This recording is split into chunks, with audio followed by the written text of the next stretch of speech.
You've always been curious about how different businesses operate, their inspiration, their challenges, and their success. Well, we've got you covered. This is the SMB Spotlight. We'll interview executives, founders, owner-operators, and entrepreneurs of small and medium-sized businesses and learn about their products, services, and their community value. Learn from the people who've been there, who've done it, and seen it all. Welcome to the SMB Spotlight. Now your host, Daniel Paul Diaz.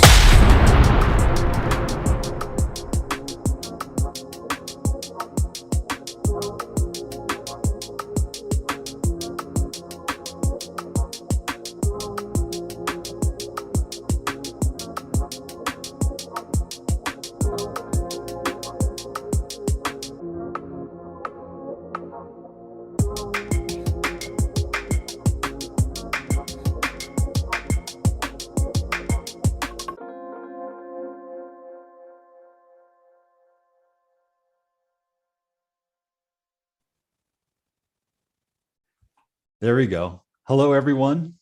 You're listening to the SMB Spotlight. I am Daniel Paul Diaz. The SMB Spotlight interviews executives, founders, owner-operators, and entrepreneurs of small and medium-sized businesses to learn about their products, services, and their community value. During this short, casual conversation, we have an opportunity to connect with the core of each business from stories of inspiration, challenge, and success in business and in life. I'm here today with Donald Junkin, founder and CEO of A Day Early Incorporated. He helps the under-dawg, the underserved community, find first-class banking, barrier-free banking. It's a barrier-free banking solution while inspiring home ownership by letting you choose your age to be mortgage-free. Don, after speaking with you the last few times, I felt really excited about banking, and no one really ever feels excited about banking. So could you tell these listeners a little bit about A Day Early Inc. and RBRnow.com? Absolutely, Daniel. Thank you for having me. It's great to be here. A Day Early was started to, as you say, help promote homeownership. And the people that needed it promoted was the underserved communities, the under-dawg, who were told maybe they couldn't buy a house, or maybe they just didn't feel that they were inclusive in that circle to buy homes and so forth. So I wanted to give them hope. I wanted to give them a vehicle that they could do some planning and so forth. And those people who had home ownership, I wanted to give them some hope that they can get out of debt earlier than 30 years. Maybe plan their life and enjoy and without being strapped down by a 30-year mortgage. Maybe 20 years is more appropriate to them. And we tell people, you choose your term. Don't let the bank tell you. So we started out that way, and it's been a journey of setting the payment algorithms and different methods and so forth that would cause that. And then it led into the platform that we were going to introduce that to the customers with. Originally, our platform was going to be, our go-to-market was going to be through big banks. We were going to license the payment algorithm to big banks. We designed it to where it would be free, barrier-free in all ways. You didn't have to qualify. You didn't have to modify your terms with the lender, and you didn't have to pay for it. That was a big deal. We felt that the pay-to-save model and the qualify-to-save model was very flawed. So we really put our minds to how can we bring it to the market and truly be barrier free? Very interesting. Did you get any pushback from the big banks as you tried to introduce this type of product? We got some curiosity from big banks. I won't call it necessarily pushback. I think what they were trying to figure out is what's our angle? What are you trying to do? Because they always have an angle. And when they realized that we didn't have an angle other than truly helping people get themselves out of debt earlier, and find an inclusive platform that they can go in and do that amongst their peers. Their peers might be the elite people in Beverly Hills. It might be people in the inner city, and all of the above can access our programs. The attention that we got, however, was not necessarily from quote Beverly Hills. It was the inner city communities, the underserved people who are shunned tonight, in my opinion, by banking. They're not welcomed. They don't have programs that feel unintrusive to their personal finance. They set up a lot of barriers. They set up a lot of barriers with minimum balances you need to keep. They set barriers with fees. I call them nuisance fees, overdraft fees. You have too little money in the bank, so we're going to charge you a fee for that. A fee to get a paper check over the counter, little things like that. So we wanted to truly be barrier free, and we are. That's amazing. So as we have talked, you've mentioned a number of different communities that have challenges. First of all, getting banks, and that causes a lot of friction in their life. One of the things I didn't think about that I thought was very interesting is if they're dealing exclusively in cash, how easy that cash is to leave their hands in expenditures that normally they maybe wouldn't make, and how barrier-free banking through rbrnow.com allows them to be more disciplined with their banking. Plus, you mentioned kind of the mindset, because you have tools that help people focus on where they're going in the future and what they're doing now and how that's connecting. Absolutely. The tools are really about planning. I say access. You have to have access to the tools, to the information, to the education, really, and programs that truly help. When people are in debt and they want to get out of debt, they want an answer to say, how do I get out of my debt earlier? And the answer from a big bank is come into debt with us, and you can pay our loan instead of the bad guy's loan, the other bank, to them, as there's that competition. But it's still a loan. So their answer to getting out of debt is putting you in debt. And I found that very flawed. My background, it comes from heavily in the mortgage business and real estate business as a broker. And I've done, over $100 million in loans easily, without counting, as far as some volume there. And through that, I found that there was a common denominator with qualifying. It was usually people were qualifying. They were attempting to get more than they should. People used to ask me, what do I qualify for? And my answer, without knowing them, is more than you want to borrow. Because that was right. That was where what the banks tell you. They say you can go up to half of your income can go to your housing. And most people, or a lot of people, say thank you to the bank that they allow that. Mine is shame on you. You should not tell people to take half of their income and pay for their housing, because the other half has to go to taxes, which could be another 20%, 30%, and transportation. People have families, and it forces people to need more money. And we didn't want them to need more money. We wanted them to have less debt. Making more money is easy if you have less debt. I really promote that. If you're not stressed about debt, you can go out there and make your money. And if you have a bad month, you just didn't add to the pile that much. Definitely. I thought you had some unique features with this particular system. You also talked about predictable data, anonymous predictable data, and how that has allowed you to offer these types of service at basically almost, it seems like, no cost to the end user. Can you talk a little bit about that? That was a pretty interesting part of our conversation. It was important. It was very important to bring it down to free. And that was, again, when I wrote the algorithms and I laid out the plan for the bank and the go-to-market and so forth, I didn't do it in the company of my peers. I did it in heavy seclusion. We've talked about some of what I did there to make sure what I did was pure. I want to make sure it was coming out with pure thoughts, something that truly worked. It was able to work perfectly and did not involve a new loan, paying for it with a subscription, or having to ask the lender for a modification or permission. I wanted to take all of that involvement away, and that's what happened. So where would we go with that? Well, when you mentioned before, a lot of the big banks, they want to go after the low-hanging fruit and get people locked into just taking and renting money essentially from them. But with your system, People had the ability even to have things paid off as like if most people can't consolidate their debt even. Right. But with your system, you can help them kind of achieve the same goal, if not even a little bit better, without having to qualify. And that's right. And sometimes you have to care when you do these things to look at the whole picture of what you're trying to help, right? The whole scene. If I'm trying to help somebody get out of debt early or promote home ownership that way, I want to make sure they're able. And I found that, and I experienced this as a broker too. One thing that gets in the way of people buying a home is too much other debt, too much consumer debt, credit card debt, high car payment. Those are the two big ones right there. So I've advised people a couple of different things on that. One is, if you have a car payment, what do you owe on it? Maybe you can accelerate the payoff. Maybe you can come up with a plan even before this company. Maybe you can come up with a plan to break it down to 10 payments and then you're all done. What is, what would that discipline, what would that be worth? I told people all the time, constantly, imagine your income without the debt. I mean, what could you do with that income? And people think, oh, that's just a dream. And I said, well, it's reality for a lot of people.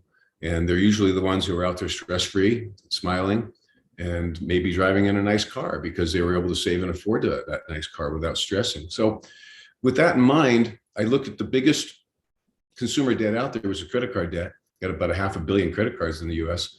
And I thought if I can get rid of that debt, that's the first step to financial freedom in order for them to be able to buy a home in a sense. So that's where RBR came in. RBR originally was rapid balance reduction. It was a beta name that I put to an algorithm that I was writing to pay off credit cards fast.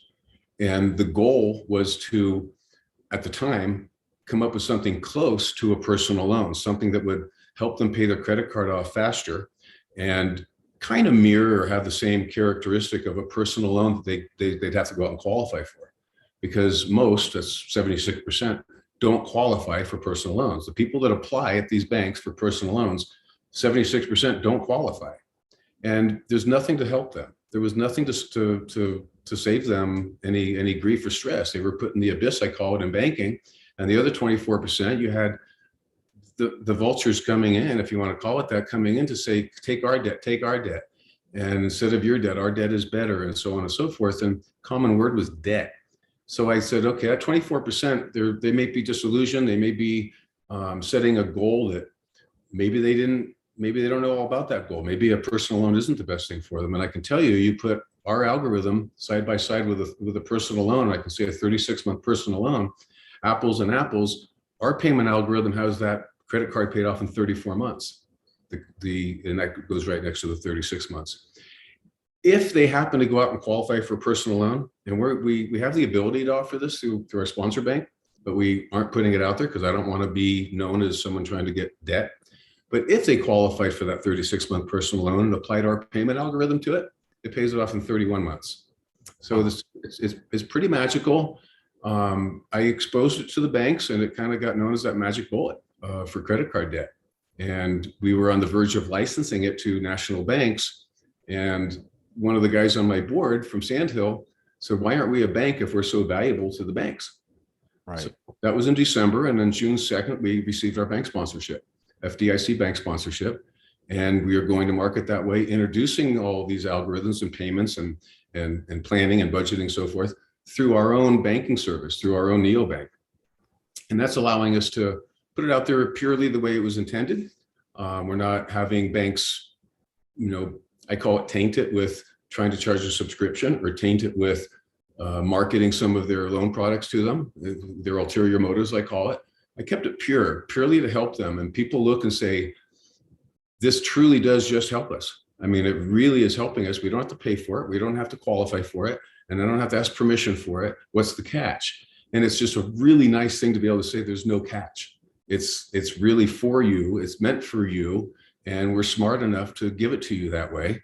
And the smarts came in because we were able to put some blockchain and some data modules together. And you go into the predictive data that was presenting data, compiling data that didn't exist.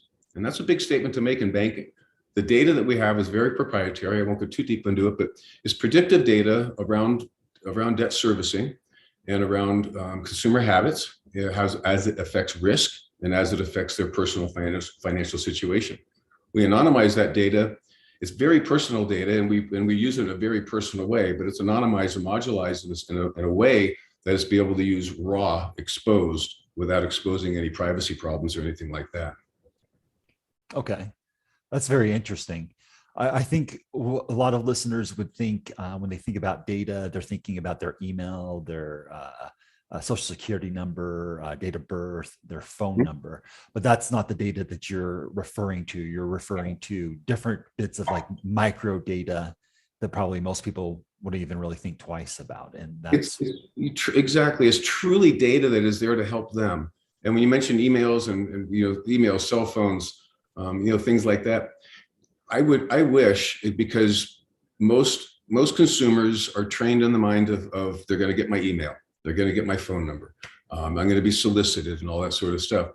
I wish I didn't need a phone number and email to get them to open a bank account, or to help to give them a payment facilitation. I wish I didn't need it, because I don't use it for anything but that. The data that we're getting is, I'll give you an example. Someone does the age term and they put 45 years old and they're in Salt Lake City, and they're 30 years old currently and their age goal is 45. So that means there's a 15-year term that they have on their mortgage. They put that into the algorithm, and it tells them what they have to pay monthly to accomplish that in extra principal. And if they think that's affordable to them, then they say implement, and we do it, and they're going to be debt free at 45. Along the way, we'll be introducing features such as tip early and things like that, where they are encouraged to tip themselves.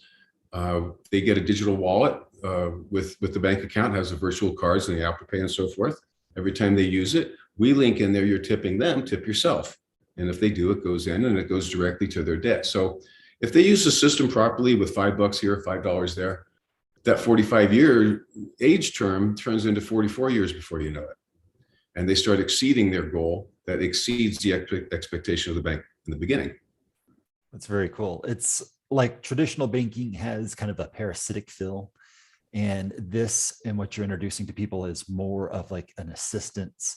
I like how you called your customer support customer respect, and how much you value the customers that are coming onto your platform and how you're willing to serve them. Another thing I thought that was amazing, I don't know if I should say this, but we had mentioned earlier, how you're handling overdraft fees, which is a major pain point for a lot of people out there, especially as we see household profit margins compress a bit.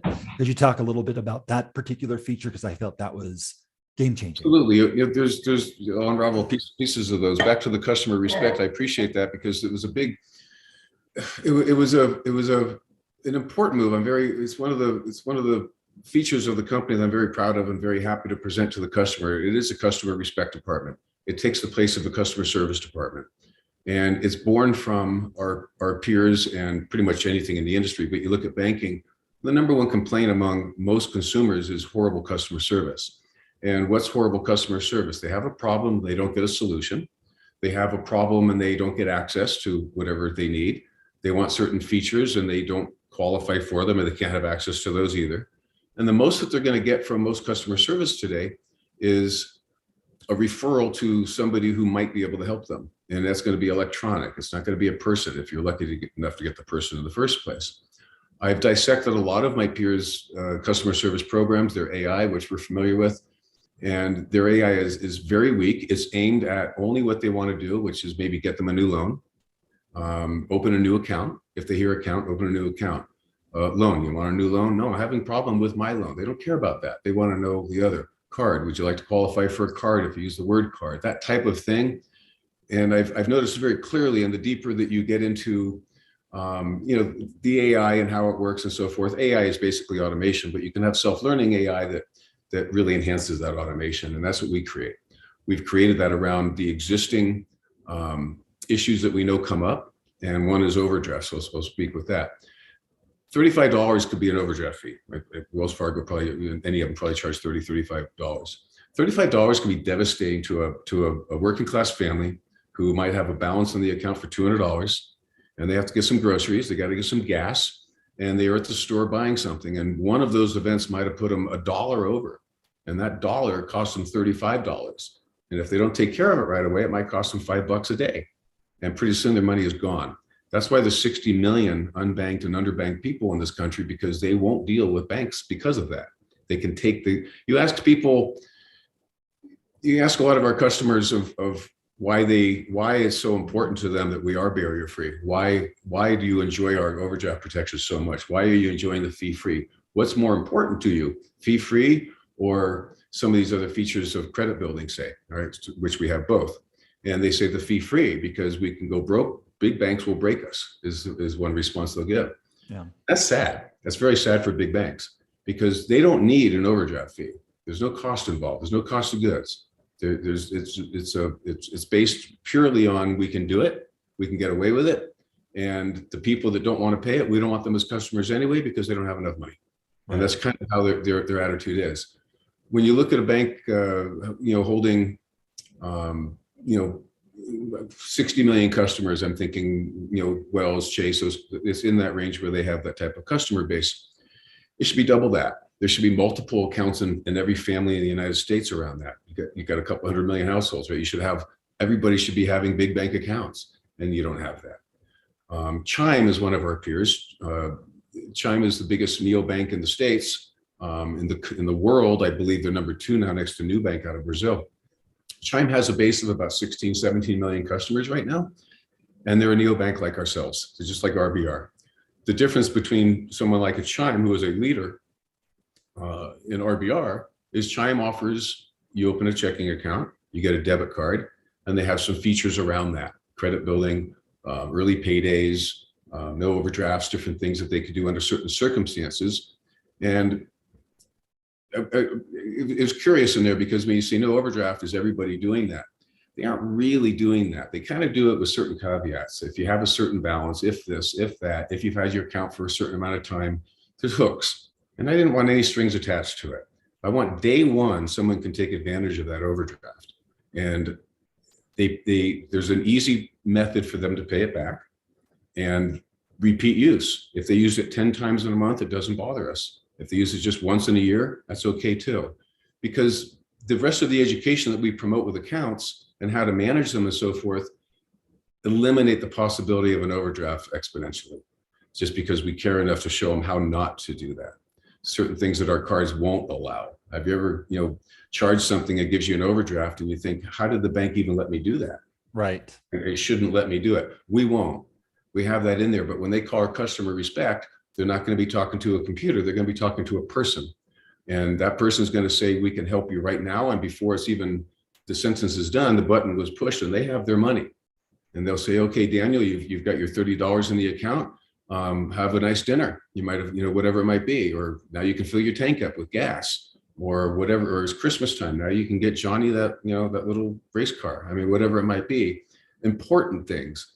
And when you're starting something from the level that I started it at, you start it from that level of people. What's going to help the people? I know how to do it. I want to know what's going to really help them. I'm not starting as a big bank trying to figure out how I can go down there and help them.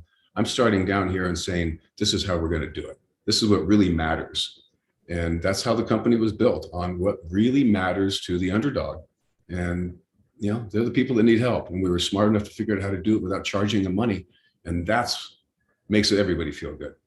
And the data that we're getting from it by predictive data, you take us to the business side outside of the customers and you say, okay, now we're back in engineering. Now we're back at the data science. We're looking at all of that with the team.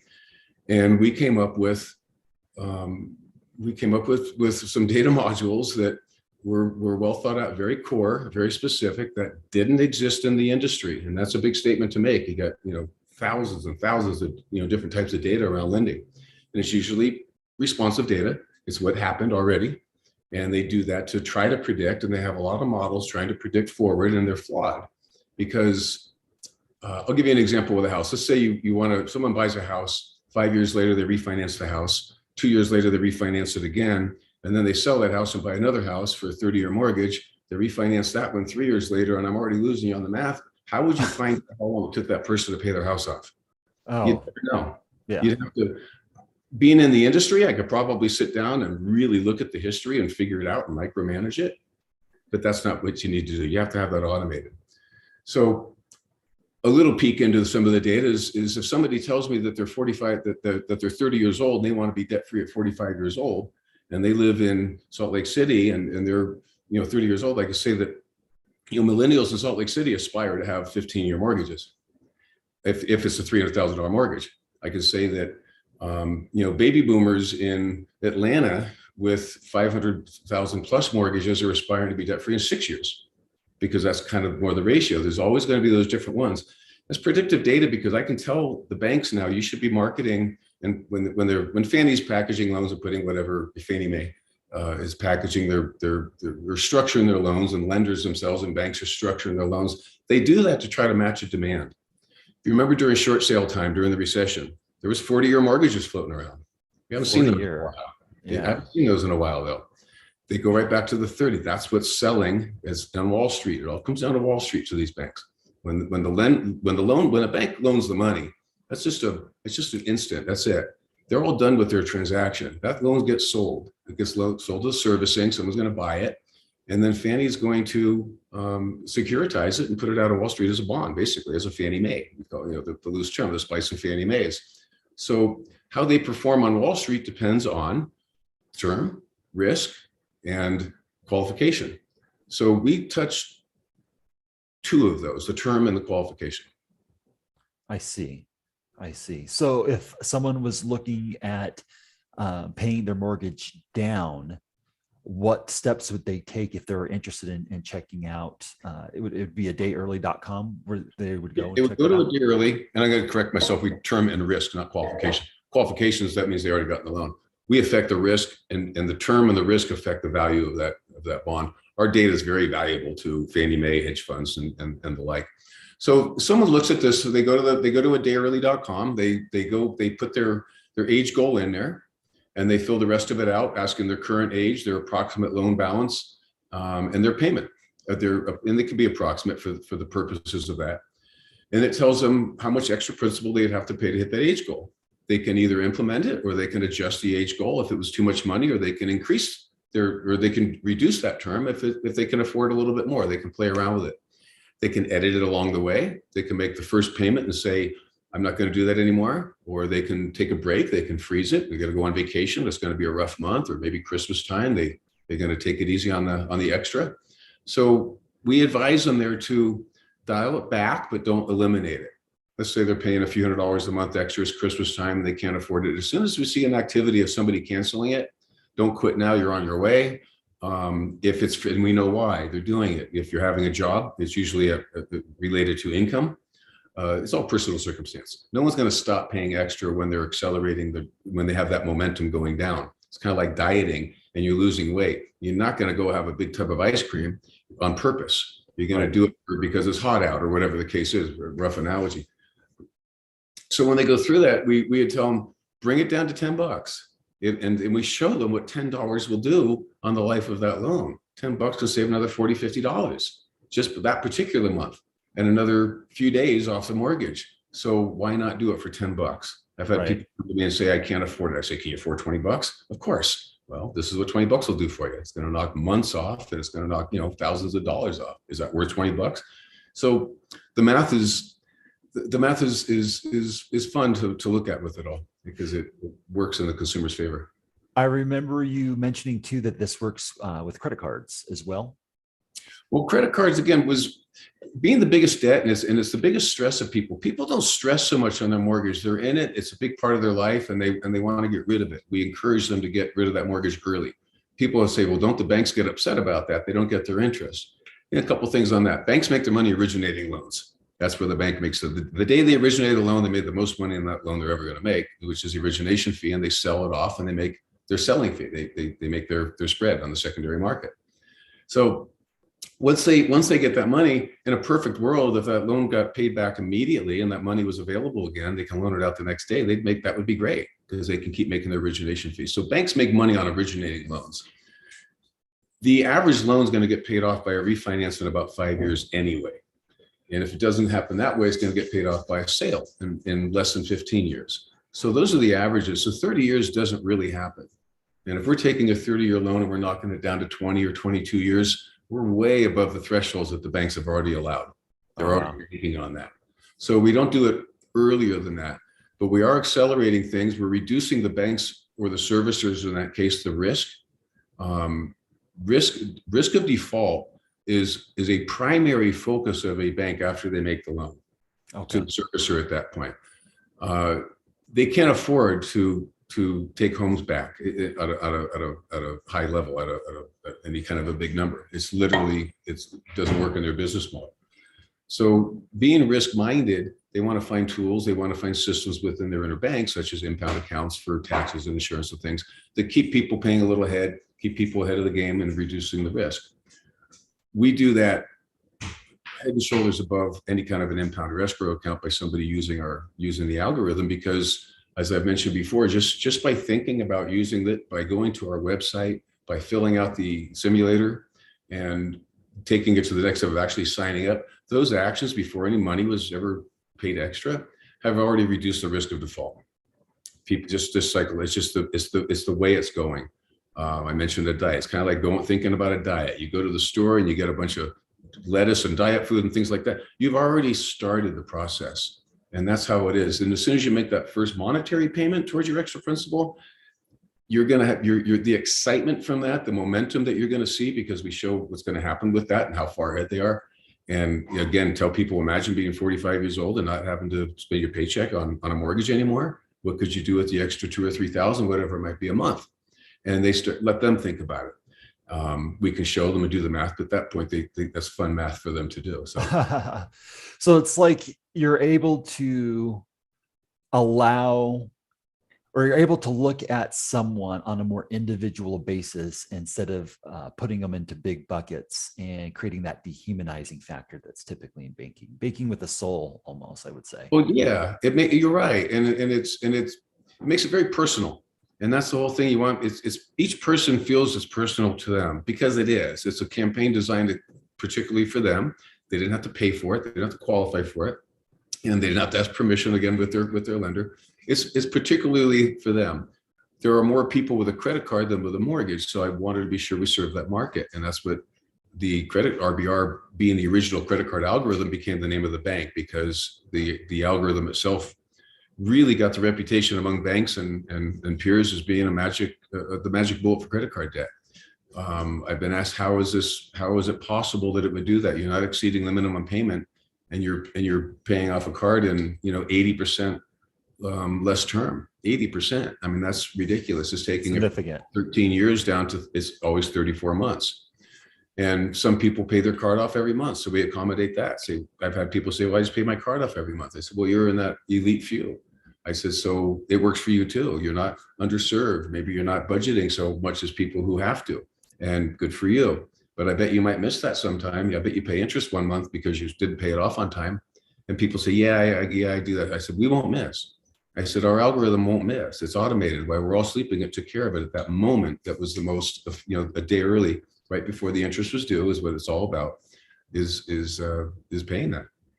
So we can accommodate the people that want to do that as well. We accommodate new cards because we issue them through the RBR, through our banking. And on the new card, it's like, well, I don't have a balance. So how am I going to reduce it quickly? So we put a payment structure to it that always keeps them in line to keep it around that 34 months. People can charge their card up. We make their minimum payment a little bit more than what the bank would do, but not so much as it's noticeable. And that extra little bit, those little factors that we put in there, and they're very well thought out, and the math works with them, keeps you to where no matter what you're charging, you're not going to get into that never-ending debt. You're not going to get into the 15, 30 years of a revolving credit card. It's always going to keep it in that 3 to 5 year period.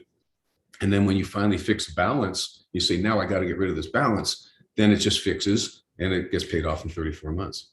And it doesn't have to take 34 months. That's just minimum. That's just if you want to throw a little bit extra on there, and we encourage it and we show people along the way how to do it, then they can do that too. And the silver lining on that, I mentioned credit building before. There's a lot of credit building programs that have to run through Experian or FICO, or through the different credit agencies, Equifax. And I didn't want, we do that, by the way. We can hook a card to it and have all that through the regular reporting. I wanted something that caused their scores to increase without having to report it that way. I wanted the current reporting from their current lender because I don't want to create new debt for them, to take the characteristic of a more responsible payment structure, which it is, and it takes that characteristic. And with the acceleration of it, it increases the FICO on average of about 30 points per card by using our algorithm. And that's pretty heavy. And that's before any credit building. That's just building your credit on your existing account. That's before we say, hey, take this secured credit card that we offer, and you can build your credit with that. Use your debit card, and we can classify it in certain ways with reporting for them, and that can build their credit. But everybody can do that. And it's something that we want to offer because it's banking. But not everybody does nobody does what we do with RBR as far as the payment algorithm itself, and having your credit being built as a byproduct of getting out of debt fast. It's amazing. So your algorithm and software will allow them to look at that, decide, I feel comfortable, click accept, and then it will automate the payment processes. Absolutely. And if they want to freeze it, it's a lot of communication in there. All they got to do is freeze it. They have full control. It's their account. It's everything is about them. And we felt it would be better. Again, national banks were looking to license this from us, and the algorithms themselves as a license. One particular asked for a white label on it, making it theirs in a sense in that way. And that was right before we decided to become our own neobank. And I looked at both opportunities, and one would bring us to market quicker because we're dealing with the critical mass of somebody else's bank, and we can expose it to them and really go boom. But not everything is about going boom. It's about doing it the right way. It's about introducing the product the right way for longevity. I'm not looking to, have the company, or no one in the company is looking to have the company say, we're going to do this for the next 3 years and retire. We're looking at building something here that is successful much sooner than 3 years. We're already doing well. And something that's going to serve these people who are getting out of their credit card debt. And now we've helped them qualify for home. We've helped them towards home ownership, but that's a big step. I've mentioned a big channel for us is social services. Social services and foster care, probation, especially juvenile. These people, these human beings, these people have come through a system, and they've gone through more adversity than most people could ever imagine, a lot of them. And they're in a system that's helping them. And a big part of the system that helps them needs banking support. And they've expressed that to me, the social services people and the probation people. They really do need banking support, and they have a difficult time. They don't have a difficult time with housing vouchers. They can find people with housing, different programs, job fairs and things like that. They have plenty of people they can go get jobs and get people back in the work environment. But banking was a difficult part. And I talked to one probation, a very large nonprofit in San Francisco, who does helps adult men transition from jail or prison through probation into real life, help them get jobs and all these things. And they had a big weakness in banking. So I had a meeting with their directors about 2 weeks ago, and they were thrilled with what we were bringing, thrilled that it was all seamless. We were giving them everything. There was no money involved, as far as them having to pay for things. They don't have to qualify for an account. We can set them up with a secured credit card. We give them an immediate debit card. It's in a virtual wallet. Everything is ready to go immediately. We set up the automatic payroll deposits. We set up the automatic bill pay for what they have to do.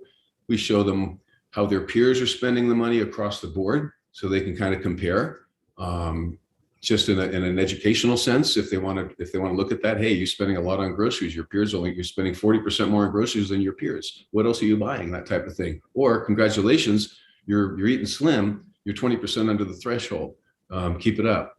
And that type of a thing that way. Maybe you could take the 20% and throw it into your savings. And, little things that we look at on an individual basis as far as the situation. And then we have AI automate those responses and so forth, and suggestions under certain cues. And that's where the self-learning kind of comes in on the AI. It's kind of almost like a gamification within the software, and making it a little friendly competition. To help someone understand where they may be and they may want to improve. I think that's really cool. Very cool. Yeah, gamification is definitely a characteristic we bring there, that's for sure. And people love that. Absolutely. It keeps them involved. The more people are involved, the more they're going to use something, and the more they're going to take advantage of what it has to offer. And especially when you realize there's no ulterior motive. And something that we're very adamant about, letting them know this is about you. And it's probably one of the hardest things to market, is let them really believe that it's truly about them. Say, what's the angle? They always say, what's your angle? Our angle is you. We know how to help you. We're helping you. We're giving you all this. We know what we're giving you. I know you don't see it anywhere else. And yes, it's true. And they, if they care enough, how do you make money? We're going to make money because we're going to watch what you do and everybody else does, and we're going to educate people when you're in your circle, the people that care. Right. What it comes down to. And you had mentioned that this type of data is really valuable. Like there's a lot of other structures or ways that they're trying to model the behavior, but they have inaccuracies. And this algorithm and the algorithms that you've been building and their predictability creates less risk for the banks, which is what they're looking for, but also creates more opportunity for the end user, which they're looking for. That's right. And it also creates that additional value for companies like maybe Experian or Freddie Mac or Freddie Mac's. And basically, you're helping a lot of different people get together and party that maybe couldn't get together and party before. I think that's a really amazing thing. You mentioned before that it's not like you're coming down and trying to help from the top up, but you had started where other people had started, or this starts where other people started, have been building up with them. Can you tell me a little bit more about that? I feel like was a really interesting way to describe that. Well, most banks, most banking programs are designed from the top down. They're designed from the executives at the banks who are trying to raise the profit margins and so forth like that, expand products that raise the profit margin, come up with loan programs, and which is part of those products that again expand the profit margin, and everything focuses around profit. We're not so altruistic saying we're a nonprofit, by no means. We have a very rich revenue model, and quite frankly, it's much richer than any subscription model I've ever seen. And I've seen a lot of them. It's much richer than any origination model I've seen, which was very pleasing to me because I'm very familiar with origination models. It came down to the data. We've monetized it to a certain extent to know where the value is. We know where the value is to our peers, the big banks. Our other peers are the other neobanks. And really the people who are the channels, the social service channels, the probation channels, they suffer from lack of data. No one helps. You look at the underserved communities coming through that kind of get shunned by banks, I call it. And you look at the people who are helping them, the directors at social services agencies, say the director of probation at any of them, right? They have big teams in those departments, and they're doing a fantastic job helping people. And that's what they do, is help people. They're not there for profit, they're there for accomplishment. And that really rung with me as I started. When I was dealing with the directors, and their biggest concern, and I asked them, what's your biggest take from this? What do you want? What can I give you? The biggest thing I can give you. And coming from one of the top directors in one of the top counties out here was show that our system works. Their system. They just want support in the data showing that their system really works. They know it works. And honestly, they don't know how it works sometimes. And they don't know how well it works sometimes. So I use the example of someone leaving a social services program. After they get them on their feet, they get them housing, they get them a job, right? They get them a bank account. They're done with them. And they just have to see, gee, I wonder what they did with that. Well, I'm going to know if they still have automatic payroll deposits. And I'm going to know if they still are sending housing automatic payments out. I'm going to know the structure of that. Is it the voucher amount? Did it increase by 70%? We have different AI that picks some of these things up and characterizes it and anonymizes it. So we're not just saying that Daniel got off his job, he kept it for 3 months. Daniel, it doesn't get personal like that. It lumps it into a community. I can make that community very micro, but it's still anonymizing it and comparing to other communities, whether it be a county, whether it be an agency within a county, however we want to do it. The modules are visually expansive. If you were to see them all, it looks like they're all laid out in a football field. I mean, it's just modules everywhere, and each one has something to do with the other. And luckily, I've got an incredible team that is able to keep their mind on that and keep their eye on that ball and really stay focused on how those modules interact, what each one means. And when that's your only focus, when that's a primary focus, rather than flipping to the board table and say, how do we make more money? the money is a byproduct of everything we do. And I would argue that it's much more than the banks ever dreamed of, because we make interest on deposits as well. We make interchange fees on credit card and debit swipes as well. That's the holy grail of banking, is interchange fees these days. Yeah. And yeah, we make it. That's of course, that's the core of our banking revenue. But I'll tell you what, we come to the market with a whole lot more value than what that swipe can be. And that's going to be what that swipe did and what it's going to do tomorrow. And that's the big part, is the predictive data coming in that complements the responsive data that they all have. That's a big deal. And they're all trying to find the data that's going to tell them who's going to spend what at Christmas, who's going to spend what at Valentine's Day, who's going to do it. The only way they're going to do it is to figure out, what did they do in 2021? What did they do last year? What did they do for the last 10 years? And they have economic models that are extensive. They're supposedly well thought out. And I think they're really just playing catch up. You can only have a responsive model so thought out. It's just responsive. It's just telling everybody what exists. It's a history lesson. And we're visionaries that way. We want to look into the future, and we know how to. And I'll tell you just a hint of one way we go how to is we ask people. We go to the administrative offices. What are you planning to do here? When you get your card paid off, what are you going to do? We do that online.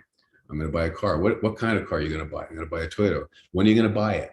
We know when they're going to do things, and it's about them. It's exciting for them and about them, but it gives us the predictive data. So we can go through, certain, it goes down to every demographic, certain age groups, certain demographic, geographics and so forth, certain income levels, all the different pieces. We're going to know what they do when they get out of credit card debt. We're going to know what they're going to do when they pay their house off. They're going to go to Disneyland, whatever it might be, right? So if we know, and I'll give you an example of a banking model. Banking might take a customer in, Wells Fargo, say, might take a customer in, and they might have a marketing campaign per customer of 5-year blocks, 60-month blocks. This is true, 60-month blocks for car loans. And they're going to solicit you a car loan for the next 60 months. And in their responsive data, most people will buy a car in those 5 years. So they get down to that 2-month process in those 60 months. Somewhere in there's a 2-month process of looking, qualifying, and buying. We're going to, as opposed to us going in and saying, what are you going to do to get out of debt? Well, I'm going to buy a car. Well, I happen to know that's 34 months from now. As RBR, we happen to know that's 34 months. What are you going to buy with Toyota? Where are you going to, different questions we can ask in that example. Toyota Financial would be interested in that. So we probably want to have them around in 34 months from now. I probably don't want to spend any marketing money on them until 34 months from now. So I brought 60 months worth of marketing down to a 2-month window where I got to pay a lot of attention to that. And we're going to know to do that because our AI picks all that up. And all the questions that get answered get categorized in that way. Maybe they want to do a vacation. I'm going to finally take a vacation, or I'm going to, quit my second job, whatever it might be. We're going to know it, and we're going to put that into the blockchain, and we're going to have it in each different module that's going to tell us different things. Wow. They'll be queued up per category. Yeah.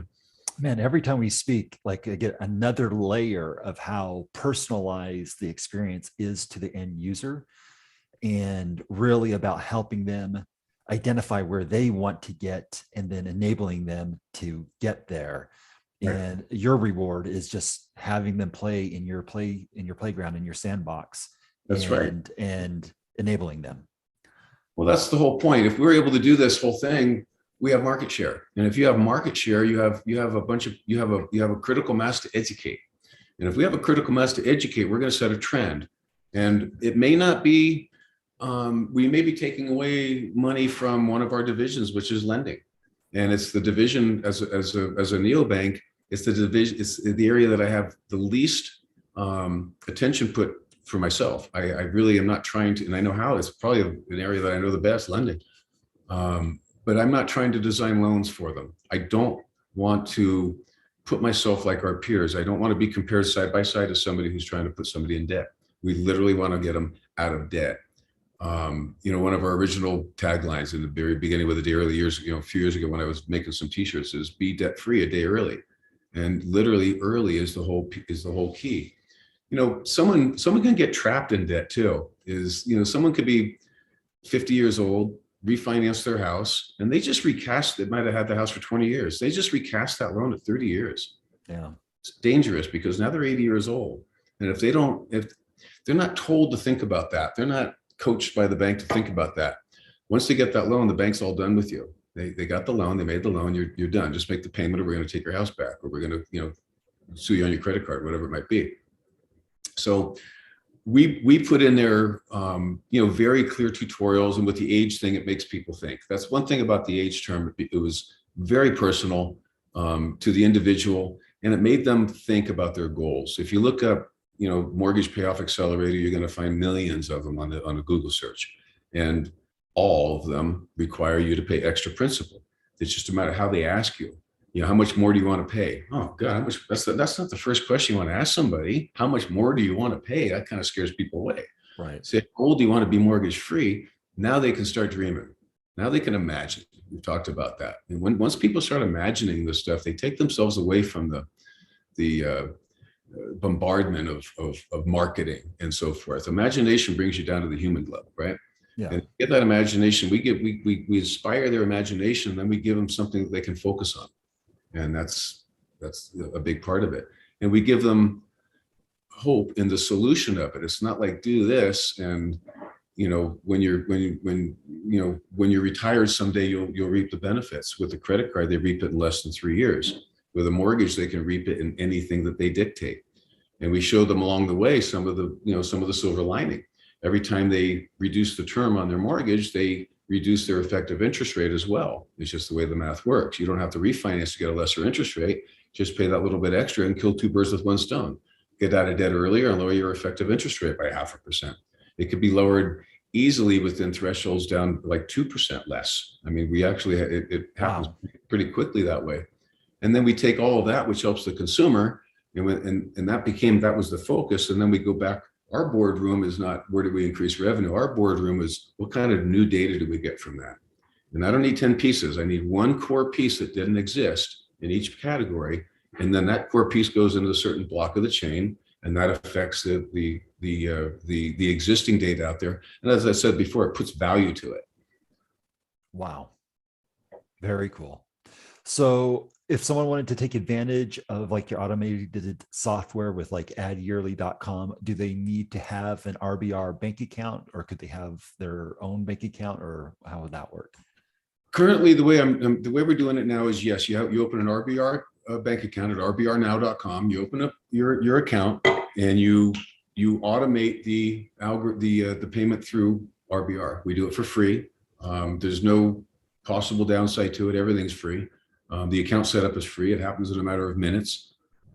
So it's seamless that way. They get an immediate virtual card. They can set everything up immediate with the ancillary benefits of this payment algorithm. They set it up good. You're automated. You're all good. It's going to come right out of your account, and you're great. Within minutes, they can have the account set up, pull money from any other bank account to fund it, have a virtual issue themselves, design it the way they want, or name it the way they want, an RBR debit card, and leave the house and go buy dinner with it. I mean, it's literally that quick. And know that the mortgage is on auto acceleration now, or your credit card is on auto acceleration.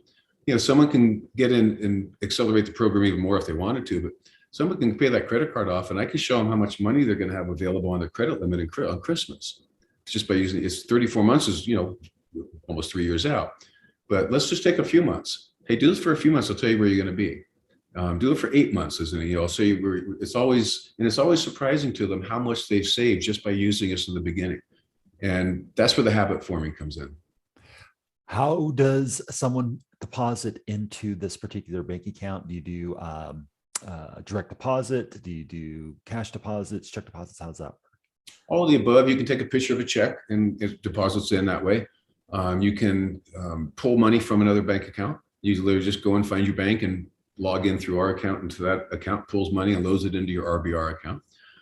You can use, we don't recommend it because it goes against our concept of be home, do everything virtual, but you can go down to a bank's ATM, one of the cooperating ATMs, they're all over the world, obviously, and you can put cash in that way.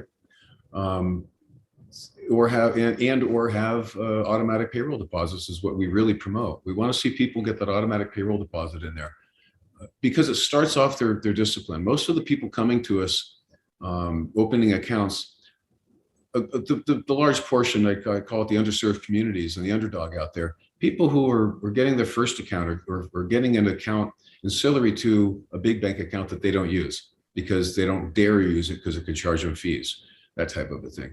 So the first step, they go in and they get their account, and they fund it with, again, from outside like that, and with the automatic deposits, it's really the first step to being independent is where I'm really looking for there. Being independent from the dependency that they've had on systems.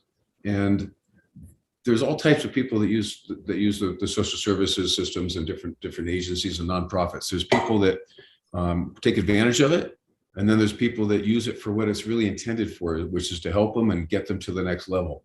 And we're working pretty deeply with a large portion of the communities, and it's surprising, and I'm happily surprised that most people are transitioning through it. They're not serial. They're not on serial benefits in a sense. They're not that way. They want to get independent. And what I found through a lot of because we go right to them and ask. We right to the whole the agencies and go. I'll show you here. We do we have our team go out there with. We have a bunch of them, but go out there with iPads. Has a questionnaire. Here's our bank, and what do you look? You're doing this right here. Here's our bank, and it's barrier free. We go through it. What's most important? I don't want you to open an account right now. We're not there for that. What's most important to you in this bank account? Wow. So I'm not asking them for anything except what about them? I'm not saying, hey, do this. Say, good. We offer that, and that's a good thing. Thank you for the information.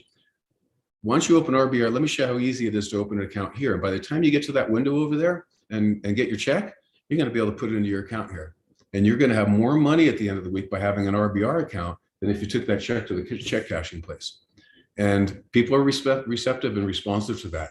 Really a lot of the response we get with that kind of thing is eyes bugged and like, wow, and yeah, cool type of thing, the whole thing that way. And how do I have more money at the end of the week is what they usually ask. And say, if you put $500 in your pocket or $500 in the bank, what are you going to spend more of? And they just shake their head. They totally get what we're saying. Yeah. We don't want to discipline people. We don't want to micromanage people. We're not there to be their parent. We're there to truly help them and point out, if you really want to save money and have more money and be fiscally responsible, then you're better off keeping it in your bank account and spending it when you need to spend it on things you need to do, and make sure that your responsibilities and your debts are paid first. And we're going to make sure of that because they're automated. And whatever's left there, we're going to encourage you to make sure that accumulates. But at least you know what you have left. And you know that your responsibilities are taken care of. And we ask people, we tell them straight, you're financially dependent by being here. Would you like to be financially independent, or are you happy with the dependency that you have here? And the answer is typically, I want to be financially independent. Yeah. But how's it? And a lot of the questions, how's the bank going to help? And then we get into how we help, because it's true. That probation agency in San Francisco, he told me I have never talked to a bank or a banker or any financial program that was so about the people. And that's coming from the directors of probation there.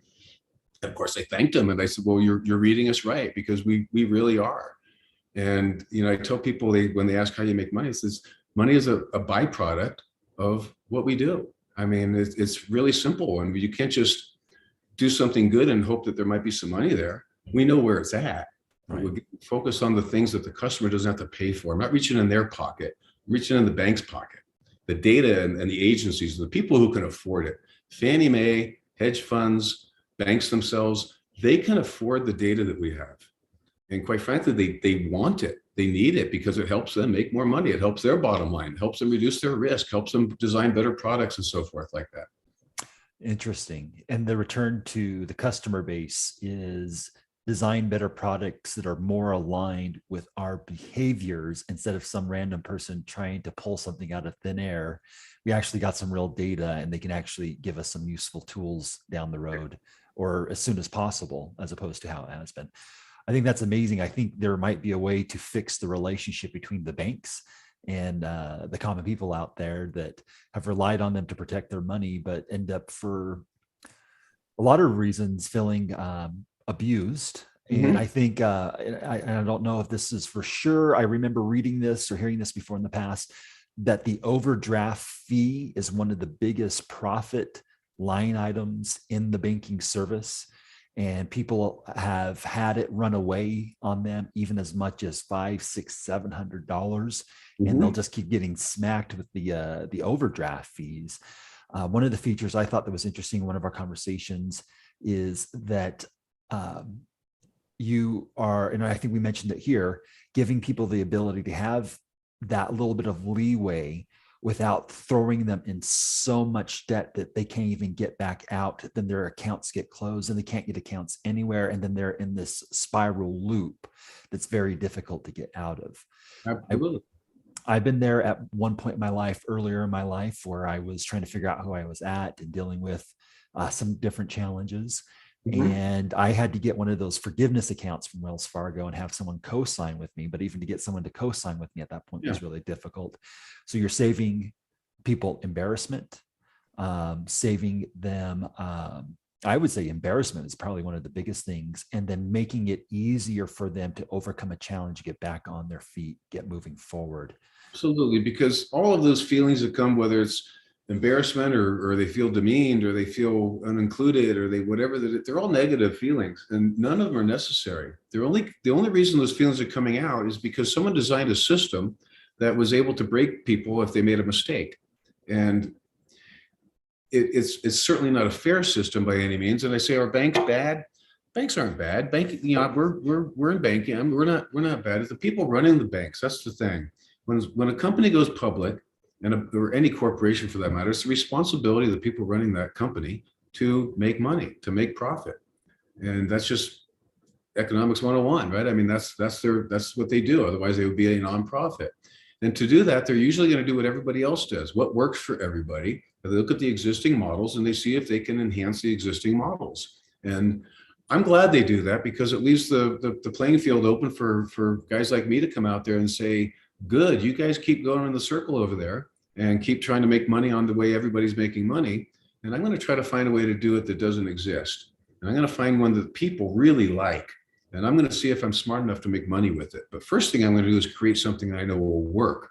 Then we look where the money might be. That's exactly what I did. And when I looked at the first thing, I can tell you a few years back, first thing that came to mind was a subscription. As simple as that. I can charge 99 cents. That's a no-brainer. And if I get 1 million customers, there's $1 million a month, 15 million customers. The math is easy, right? So I thought that's a pretty good model. And then I have lead generation. I have different things I can help them with down there. I'm going to know what they're doing, and I can offer refinances and all these different things. Okay. And I thought that would be, and it would be very valuable and it would be helpful. And 99 cents would be cheap. Then I got it in my head that I want a value proposition that doesn't include money being paid. I don't want them to have to, again, I've mentioned before, I don't want anyone to have to pay to save. It just saying those words together, it doesn't make sense. I don't want to have to qualify to save. It's like, well, that's my problem in the first place, is I qualified for something I can't afford now. I fell behind a payment and I can't get a new loan, whatever it might be. I can't get another credit card to pay this credit card off. And they go out and get involved in 20, 25% interest rates and so forth. And that's okay, because we can make it go away. I don't care if a card's 30% interest rate or algorithm works. It doesn't really matter, because it makes the interest insignificant, because you're overpowering the interest with the algorithm structure of the payment itself. And it's the result of it, the effect of it is very direct, very finite, very visible. The method of doing it seems that way. I mean, when a true algorithm, when it's done, shouldn't be complicated. What happened, the way the algorithm works has a tremendous amount of, a lot of math, a lot of methodology, honestly, a lot of trial and error is what it really was, is when you're moving all these different variables around. So, during the couple months it took to write it, it was a lot of pieces. It didn't exist. And when you figure out after it's done, when it does exist, then you say, well, okay, it's done, right? I mean, it's done. It's simple. It's 2 + 2, and it works. And the work that went into there, good for me that I did it. And I don't have to explain it anymore, because it works. All the secret sauce. I always call it the wizard behind the curtain. Oz over. But like we tell, how does it work? Because I won't pull back the curtain, but I'll tell you what it's going to do. And that's how it works. I can honestly tell you that the algorithm, RBR especially, works so magically with a credit card that it took me a couple months to write the algorithm. And it took me about 2 weeks to verify and continue to loop that I didn't make a mistake because it was working too good. And it was beating a 36-month personal loan, which was the core of what we were trying to get near. We wanted to say, well, they can't get that loan, but if they do this, it works. How well does it work? And it was beating it at 34 months. And I go, that's impossible. And then I kept unraveling the algorithm and putting it back together and kept looping it back and forth. And honestly, about 2 weeks, and then I brought it to my CTO, my lead engineer, he's way beyond an engineer. I mean, he's a Alex is his name. He's a data scientist. He understands the effect of it. He understands the angles of looking at it from people's eyes of what they want rather than what the big bank's going to want. If you get something that people want, big banks are going to pay attention. I mean, that's how it is, right? If everyone's using RBR and they're using it through our banking, through our neobank, and again, we're FDIC sponsored as a neobank, if you're familiar with the structure, just like Chime, they're going to want a piece of that. They're not going to care that we're not charging a subscription. They're not going to wonder, gee, how does RBR make money? They don't care about us making money. They care about how can they use that to make themselves money? How can they increase their bottom line? And how can they sell more products? So before they went to our customers and tried selling them more products, I wanted to make sure that our customers knew how pure and simple and unintrusive the algorithm was itself. And we're not trying to sell you anything. We're not trying to do anything but help you. And that's really where it's at. If somebody is aspiring to own a home, it doesn't have to be an existing person using a day early for the mortgage. Basically, the company is a day early takes care of the mortgage aspect of things, and RBR takes care of the credit card. Okay. We named the banking, we named the neobank RBR. It became a catchy acronym. It became a catchy acronym out there, and it's easy to say. And a day we were thinking, do we call the bank a day early? Do we call it RBR and so forth? And RBR just had that ring to it. It was the core that the credit card algorithm was kind of this really got a lot of attention. A day early's mortgage one did as well, but the credit card one was just it blew my mind for a couple of weeks. I mean, what it was doing in the industry was amazing. I'd present to our investors and I had chins on the ground. I mean, I'm trying to figure out how this was working, and everyone knew that when it went to market, it was going to be big. Right. We just realized we're going to do it through our own neobank. And now we're able to brand it for what it is. We're able to brand it being barrier free. We're able to brand it as being, more effective than what you aspire to qualify for. And that's powerful. That's very powerful for people that don't qualify, knowing that they're in that area. And, as I mentioned before, we've talked, people in probation, people in social services at director level, at high levels, they're getting accounts because they want to and I tell them to. I said, you should have an account. They go, well, why? I said, well, number one, it's a cool account. Why not have it? You get your card. We have a cool wallet. You get your debit card in there and so forth. And it's cool. I said, the other is you get to relate. And so you get to relate to your cases. I said, these people, you're telling them to do something, you better know what it is. Yeah. And because I'm not making that easy, right? I said, know what it is. I know what it is. I'm telling you, I have an account. I'm CEO. I said, I want to make sure that what's good for the goose is good for the gander. And I said, so relate to them and make them feel inclusive. You come out, this is the same bank account that I use.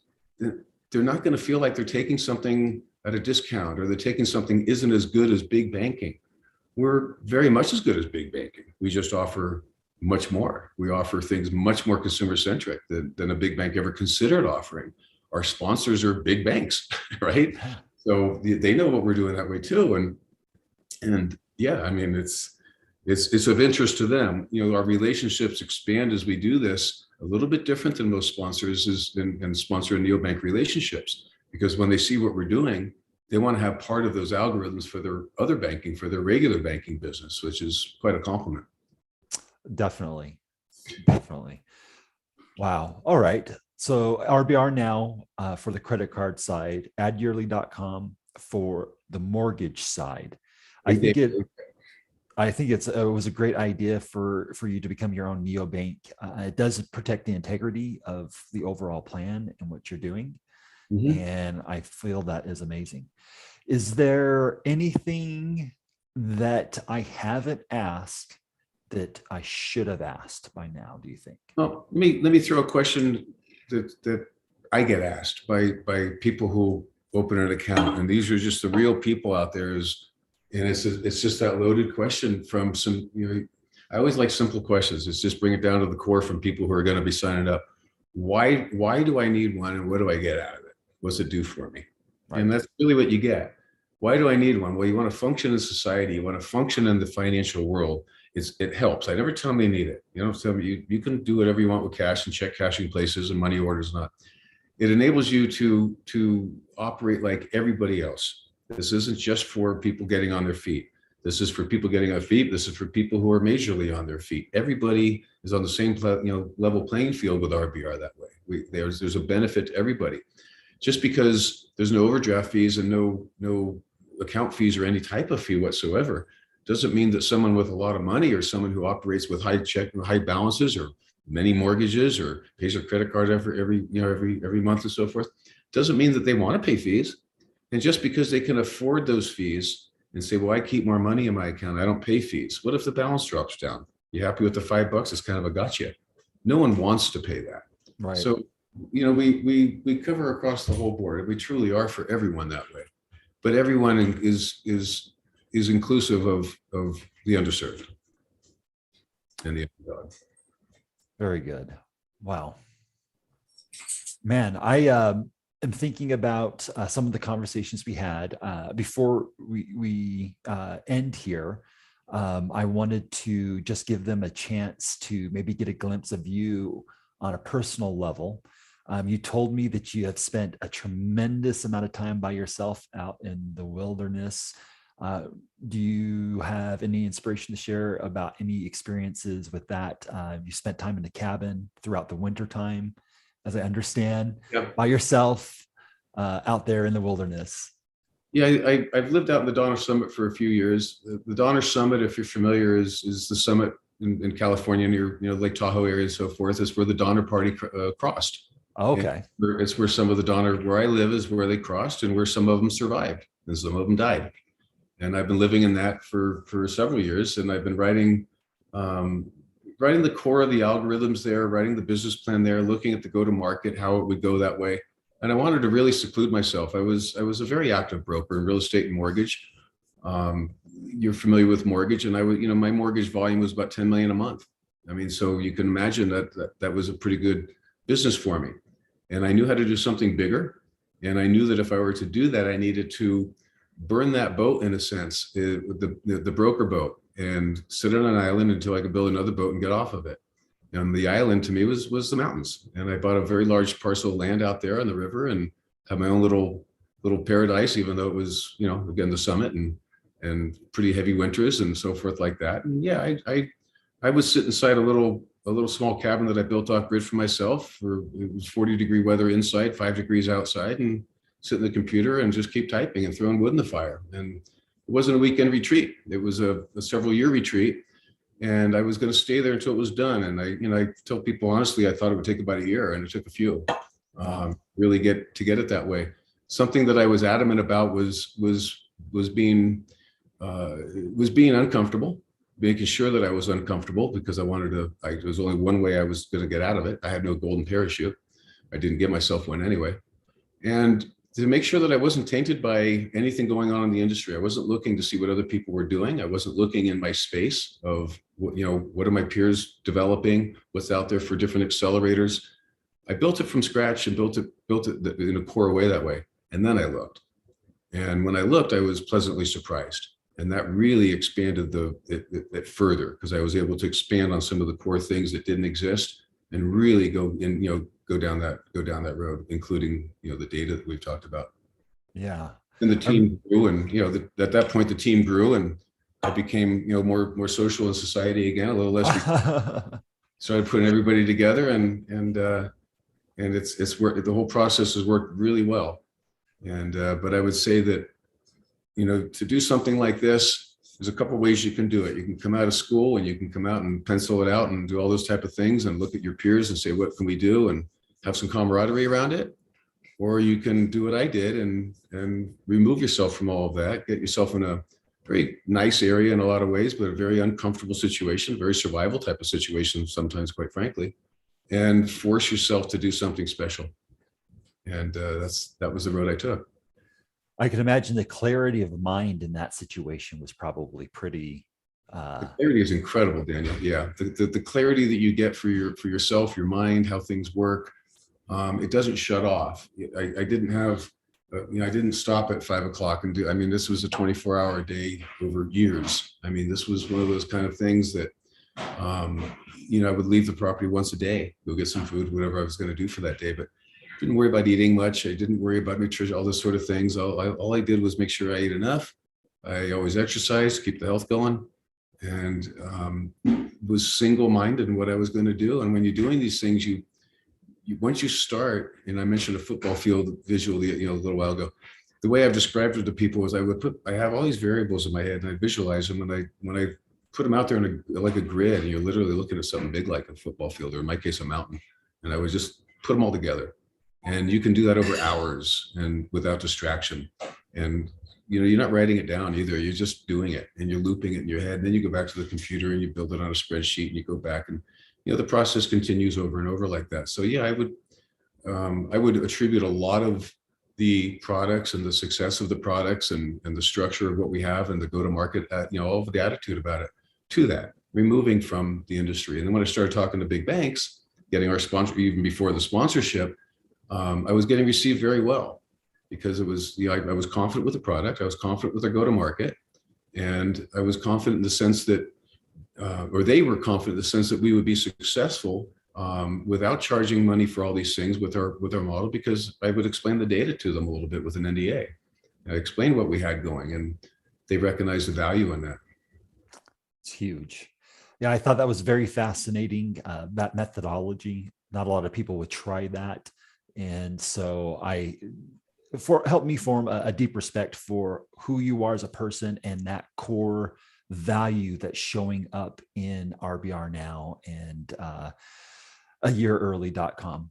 Because a lot of times these bigger companies, like you said, like the people at the top are the ones making these decisions about, they're under obligation to increase shareholder value. But it's very easy if you're not getting data on the ground, like you are with like iPads and actually talking to real life people, it's easy to get lost in ideas and not really get the tread and the traction on the real ground about like what people really actually need. So that's pretty amazing. How about this? What is one of your favorite drinks to have? It could be alcoholic or non-alcoholic, but what would be one of your favorite drinks to have? Favorite of all time? Good old water. Good old water. Good old water drinker. Okay. Water. It keeps your brain clear. It keeps your body clear. Water is something you have to have a lot of. Book to recommend to someone that may want to be successful or has some dreams in life they want to get to. Do you have any book recommendations or anything to help inspire them? As far as a drink? Dreams. Maybe they have a big dream. I'm sorry. Dream about something that they know about. Dream about something that's realistic that they can do. Dream about something that they won't put a time limit or a condition to. Of I can do that. If I don't finish it this week, I'm not going to do it. Just make it a goal, a timeless goal. Time is one of those things that doesn't go away. We all experience it, and someday we all die. So you think, well, I can't do this forever and not have it happen. It'll be all in vain. And then I started looking and say, it really isn't in vain, because however long this took, and it's going down a great path of timing. It took a little longer initially, but the process of seeing what happened, I knew why it had to take the time. It grew bigger than I thought it would. It went different directions that I had planned that I had to pursue, and you have to recognize those, right? You can imagine a lot of things, and then you focus, and you start seeing the opportunities come up, and then you gotta take advantage of those opportunities and be ready for them, and that's where you have to be timeless with it. And if it gets to a point where you hit some walls, maybe somebody else goes in at that point and starts taking some of those ideas and they use it. And the end result of that is people are still helped out there. And maybe somebody else makes more money with it, but the people are still getting help and they're still getting in the right habits. And if I never made it to market, then people ended up, there's something good that came out of it. If I came to market later than somebody biting off what I did, then at least I have my market share as well. What you want to find is you want to do things that people either can't copy, they don't have the imagination to copy, but something to deter them and just keep going down the road. If everybody was able to copy and do things like this, then everybody would do it. And it would be a real interesting world, but they don't. They're distracted, and just you don't want to get distracted. Comfort is a distraction. Comfort's a distraction from success. I've said very adamantly, and it's true. I mean, as a broker, I was very comfortable, and I was successful at that level. But to do something like this company while I was doing that, it wasn't.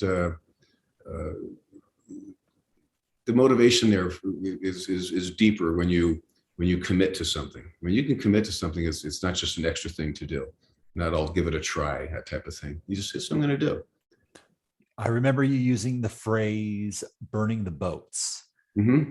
and it's a very. I'm reminded of Julius Caesar that said to his men when he landed on Britain, "Burn the boats. It's to victory or to death." That's right. And That's another thing I remember you mentioning is starting something and then staying with it until you get it done, and simply you're on the island, burn the boat. You're either going to die on the island or you're going to get off the island, but that's what you're going to do. And you have to make sure that whatever you're going to do while you're on that island, you better love it, because that's what you do. And you're going to do it for a while. You don't know how long you're going to do it. So ideas are great. Ideas are really great, but I would tell somebody, if you want to take that idea, are you willing to take everything else out of your life to do that idea until you're done? And then you got your answer. For sure. So fantastic. Don, I appreciate your time today, your willingness to share a lot about yourself, about RBR and a day early. So just so our listeners remember, if they want to go ahead and sign up for a bank account with you, they'll visit www.rbrnow.com. That is the barrier-free bank account. You said no fees, in addition to the software that helps them pay off their credit card early with minimum payments. And then addyearly.com to get started with the payment algorithm for their mortgages. Right. They can go, it's a day early. When it's all together, it looks a little funny, but addyearly.com. And that's where they can get started and see how they can explore home ownership. If they have home ownership, choose their age to be mortgage free and so forth, and set up a program. A big part of that site is inspiring the home ownership itself. People don't have a mortgage yet who can start pre-planning and start really putting their finances together and make everything, start leveling things out to where they can have that reality ahead of them. And I would suggest at that point opening an RBR bank account at rbrnow.com, as you mentioned, and have all the tools available to them, all the information available through a day early, the tools available through the banking. And that's where they're going to find the algorithms, at least for the first, several months to a year before we release them to the banks. We want to make sure that they're branded properly and people know exactly what they do and how pure they work. I'm really excited about this. I know that RBR Now just launched here recently, and I am working on getting my account. I ran into a little bug it was like the day after I think you released, but I know a lot of those things are getting worked out. But I'm excited to get my free account going and recommending this to other people. Absolutely. We did have bugs. When you build a wallet, the wallet is pretty extensive with API and different connections to banking and some of the ancillary banking features and so forth. So the initial wallet ended up with some bugs that we worked with our sponsor bank with that they had available. And luckily we have a team of engineers that was able to dissect it, looked at the API problems, and we built a parallel wallet along with it. And now we actually have the finishing touches of our own wallet, which mirrors what you see currently, and that won't have bugs. And if there's any issues, any problems, or any concerns about access in any way, access to features, money, anything about it, they call our customer respect department, and they're going to get just that. They're going to get respect, and they're going to get a solution that's going to happen during that call. Fantastic. And they'll be able to find that number somewhere online or somewhere convenient for them as they're going through the process. Right on the website. It'll be right on the website, and it can start off with a live chat to get them started, just to get it kind of preempt some of the issues. And many times as we're designing the AI, they won't even have to talk to anybody because the AI is going to recognize it and tell them that they've already taken care of the problem and send them an email and ask them for a how did we do rating. That's amazing. Absolutely amazing. You heard it. Go visit rbrnow.com. The SMB Spotlight will release podcasts like this on a bi-weekly basis and be posting full interview videos on our YouTube channel.